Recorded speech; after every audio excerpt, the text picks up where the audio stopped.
Yes, eno Projan Media kokyali era nga bwensiba nkugamba ate bwe siriko wakugamba nti Projan Media gwe mukutu gwolina okwekuumirako kubanga ofuna amawulire ageesigika ate agatasangikako walala kuba nze nagamba tetukola lugambo tukuleetera amawulire nga bwe gazze bwe tusobola okuba nga kutuusaako Team Oman, Team Dubai, Team Saudi Arabia. Team Saudi Arabia mwebale nnyo comments zammwe nzira bulungi nnyo mwebale nnyo okwekuumira Projan Media nga sirandaze nnyo obanga sinatumira nja kuba mbatumirako abasembayo nina amanya gegenda okutumirako abantu bange bangi nnyo begenda okutumirako nga malirizaako eno vidiyo awo amawulire agakagwawo agayingidde enkambi yaffe essaawa zino wano mu studio zaffe nga sikoze lugambo gano mawulire gennyininyini Josted amaze n'ayawukana ne mukyala we ono George William Kigozi abasinga gwe mmanyi nga Josted tujja kujjukirwa nti twabaleeterako emboozi mu mwezi ng'ogwokusatu omwezi ogwokusatu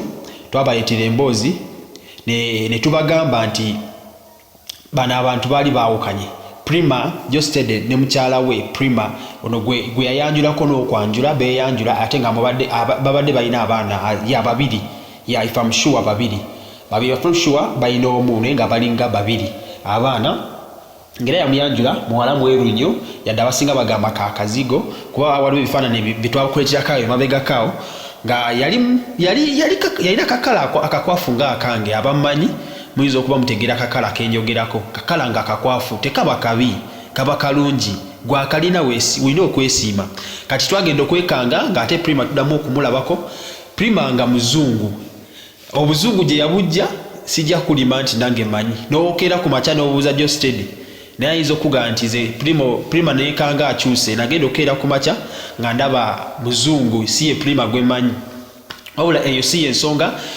eriwo nti bano basobola okuba nga baawukana okwawukana kwa bano twakubaleeterako emabega omwezi ogwokusatu guno omwaka gwennyininyini baayawukana era ng'okwawukana kwabwe kwali kubi nnyo kwaka akaseera kuba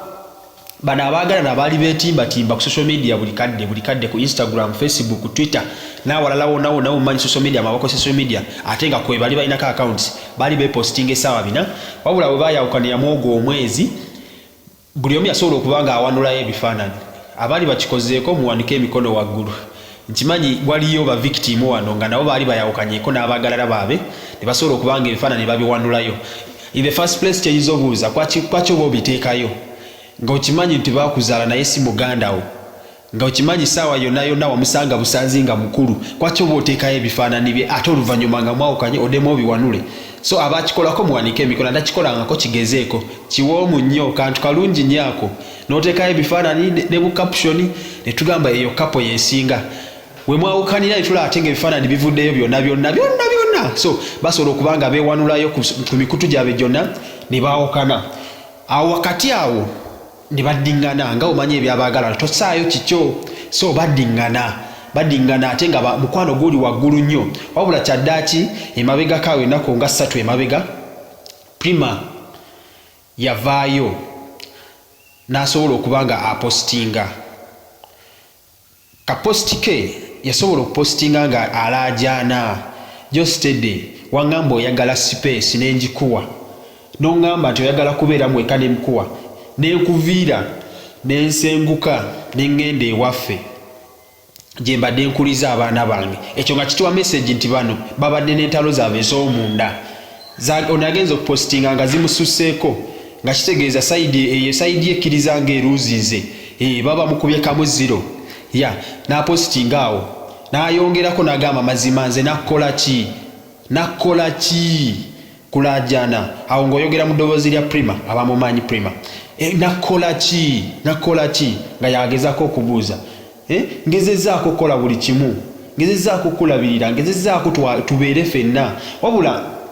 ono Prima bw'oyogera naye kuba atya kusaawa zino okwogera ne kamera tayagala kwogera mu maaso ga kamera bw'oyogera naye agezaako n'akunnyonnyola embeera gy'ayitamu nga si nnyangu agamba bbaawe Josted goyinza oyita George William Kigozi ayina omuze ogutambuza akantu ke mba vixen abo babeera nabo bano abayimbi mubasaasire bane Team Saudi Arabia,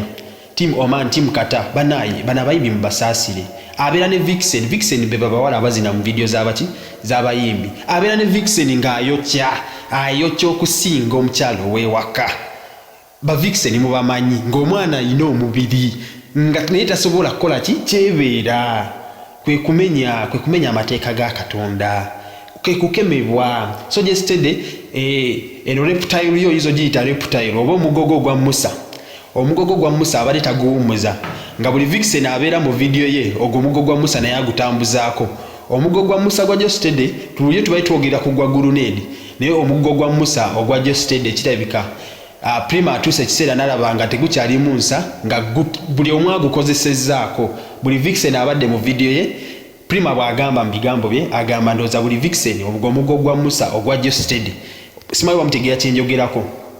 Omugogo gwa Musa ogwa yesterday guyingidde mu buli kituli kigufunyeko kopi buli kituli ekibadde mu video ye bigambo bya Prima basobola okubanga ayogera akakasiza ddala nti kyekibadde kibaleetera obuzibu era kyekigezaako baawula. Naye Prima in the first place alina okitegeera nti guno omugogo gwa Musa tebagutonda ne bagaa nti gugenda genda mu kituli kimu omuntu bwagutambuza tegutambula na bituli byagwo. Omugogo gwa Musa guno gwenjogerako. So Prima ekimulumya omutwe era nga basobola okulaga nti baawukanye tebagenda kuddingana. Yesterday teyakomyawo mukwawukana kwabwe teyakomyawo yasobola okubanga alumba ku apartment Prima gy'abadde abeera nga Prima taliiyo mu kiro n'ayasa buli kimu bintu bya buwumbi Yesterday abadde mugagga ne Prima abadde mugagga abadde alina ku ssente si bwa bya buwumbi wabula bya bukadde n'ayasa ebintu buli kimu ekyo nnyumba yakyasizza yakikubye emigere nga munyiivu nnyo olwa posti ya Prima ogenda okutandika okugamba abantu nti tibaawukanye oba omuggo gwe ng'agezaako Prima ng'agezaako okugamba abantu nga yesterday omuggo gwe bwagutambuza obubi nga bwagufumita mu bitulu ebibi. So Prima bwe bayasiza ebintu bye kwe kugenda ku Facebook n'obula oluvannyuma yasobola okubanga abideritingayo bye yapostinzeeyo ndowooza oluvannyuma lw'okutiisatiisibwa oba olw'okubisootinga n'ebbaawe George William Kigozi oba yesterday oluvannyuma lw'obisootinga yasobola okubanga posi agijja yagiwanuddeyo naye okutuuka ogiwanulayo tetwabadde twagifunyeeko da copy era nga tugiina ebigambo byonna byasobola okubanga awandiika. Team Oman waliyo omukwano gwange Shifra, Team Qatar mwebale nnyo, Team Saudi Arabia mwebale nnyo, Princess waffe Saudi Arabia mwebale nnyo okwekuumira ku Projan Media n'abalala bangi nnyo comment zammwe nziraba naddala Saudi mwagamba sibatumidda leero mbalemeddeko nye Saudi Arabia mwebale nnyo, Jordan, Kuwait, Qatar, Turkey mwena mwebale nnyo okwekuumira ku Projan Media mukola omulimu gw'amaanyi nnyo ate mwabatufudde ekintu kyekuli saawa zino. Canada mwebale nnyo okwekuumira ku Projan Media n'abalala bangi nnyo temuvanga okwo gwatana subscribinga okola nsobi yeno channel yokka gwe guno omukutu gwokka ogwokuwa amawulire agatali mu kyerumiira etali mu kalumira ogutali mu mayinja omucere gwe ngamba tukuweerera omucere omulungi tukuwa amawulire amalungi atana subscribinga clickinga kapesa ka subscribe kali awo wansi bw'omala subscribinga ojja sikola ekintu kimu hitting a notification bell akadde kagenda kujja ngo mazonyi gakapesa ka subscribe oberenga tweyungako buterevu kuguno omukutu gwaffe mwebale nnyo mwebalire ddala.